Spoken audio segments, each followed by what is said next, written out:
నగల షాప్లో చోరీ 80 కిలోల వెండి 40 తులాల బంగారం అపహరణ. మేడ్చల్ జిల్లా షామీర్పేట్ పోలీస్ స్టేషన్ పరిధిలోని తూముకుంటలో బుధవారం తెల్లవారుజామున దొంగలు బీభత్సం సృష్టించారు. జాతీయ రహదారి వెంబడి ఉన్న కృష్ణ జ్యువెలరీ షాప్ చోరీకి పాల్పడ్డారు. 80 కిలోల వెండి 40 తులాల బంగారాన్ని అపహరించినట్లు షాప్ యజమాని గణేష్ వెల్లడించారు. ఘటనా స్థలాన్ని Balanagar DCP Suresh Kumar, Medchal additional DCP Narasimhareddy, Pet Basheerabad ACP Ramulu పరిశీలించారు. ఓనర్ ఫిర్యాదుతో కేసు నమోదు చేసి దర్యాప్తు సాగిస్తున్నారు.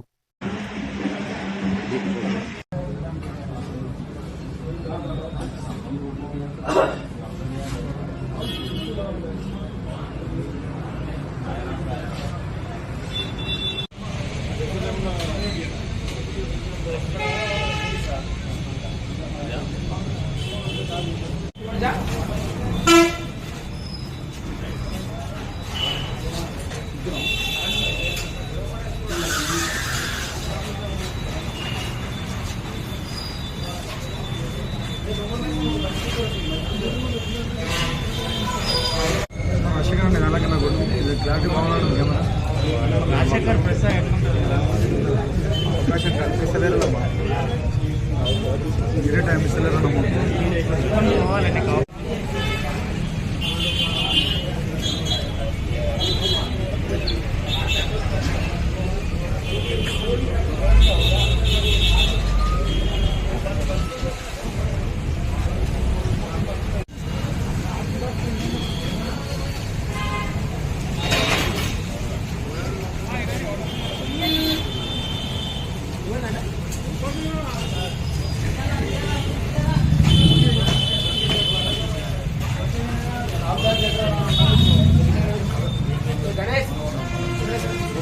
మమ్మీ రాశి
చూసే వరకు వేరే వాళ్ళు చెప్పినారు ఇలా షటర్ లేచి ఉందని.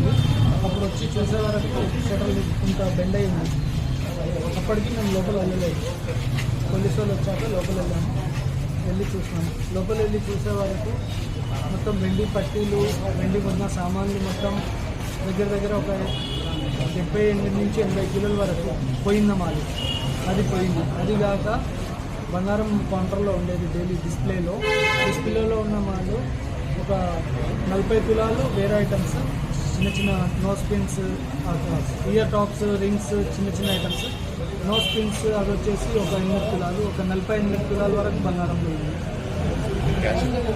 50,000 గల్లలో క్యాష్ ఉంది, ఆ క్యాష్ కూడా పోయింది. ఎంత క్యాష్? 1.5 lakh. టోటల్ ఎంత వర్త్ ఎంత ఉంటుంది? ఇప్పుడు 80 కిలోల వెండి, ఒక 450 నుంచి 480 గ్రాముల బంగారం, 45 తులాల బంగారము, 80 తులాల వెండి. 80 కిలోల వెండి. ఈరోజు ఎర్లీ మార్నింగ్ షామీర్పేట పోలీస్ లిమిట్స్లో తుమ్కుంట విలేజ్లో మెయిన్ రోడ్ పైన ఇన్స్టాంట్ జ్యువెలరీ షాప్ అని ఒకటి ఉంటుంది.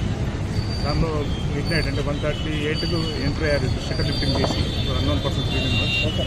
సో దీనిలో ఒక గోల్డ్, తర్వాత క్యాష్, తర్వాత సిల్వర్ కూడా పోయినాయి. సో మా సిటీ గారు కూడా బలనా తీసుకొని విజిట్ చేశారు. మా సిటీ గారి ఆధ్వర్యంలో ఆదేశాల మేరకు మేము కూడా విజిట్ చేసాం. ఇక్కడ ఆల్రెడీ ఒక 3 అపెండర్ను వచ్చినట్టు కనబడతా ఉంది. ఆల్రెడీ ఒక దాదాపు 10 టీంలు ఫామ్ చేసినాం.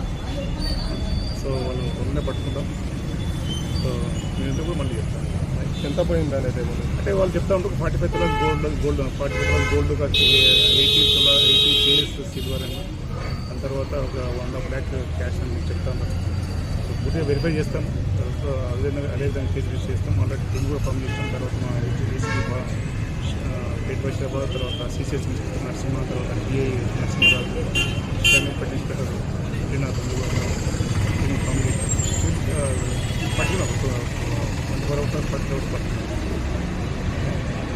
భావన news channel. Please like, share, subscribe.